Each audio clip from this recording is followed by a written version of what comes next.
பழைய காலத்தில் பார்த்தீங்கன்னா, வீடு அப்படின்னும்போது திண்ணைகள் இருக்கும். அந்த செவுத்துல வந்து மாடம் இருக்கும். அந்த மாடத்துல ஒரே ஒரு அகல் விளக்கு ஏத்திருப்பாங்க. அ உள்ள போனோம் அப்படின்னு சொன்னா, உள்ள ஒரு அகல் விளக்கோ, இல்ல அவங்களுடைய குடும்ப விளக்கோ, அவசியமா காமாட்சி அம்மன் விளக்கு இருக்கும்.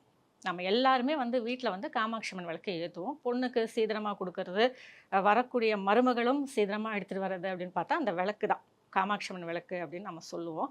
அந்த காமாட்சி அம்மன் விளக்குக்கே வந்து நெறைய வித்தியாசங்கள் இருக்கு. நாம கடைக்கு போயிட்டு காமாட்சி அம்மன் விளக்கு அப்படின்னு கேட்டோம்னா, அங்க குடுக்கறது கஜலட்சுமி விளக்கா இருக்கும்.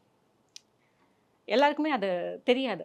ஒரு காமாட்சி அம்மன் விளக்கு குடுங்க அப்படின்னுவோம். ஆனா கஜலட்சுமி விளக்கா இருக்கும். அதுல என்ன வித்தியாசம்? அத எப்படி கண்டுபிடிக்கலாம் அப்படின்னு பார்த்தோம்னா, கஜலட்சுமி விளக்குல வந்து 2 பக்கம் யானைகள் இருக்கும்.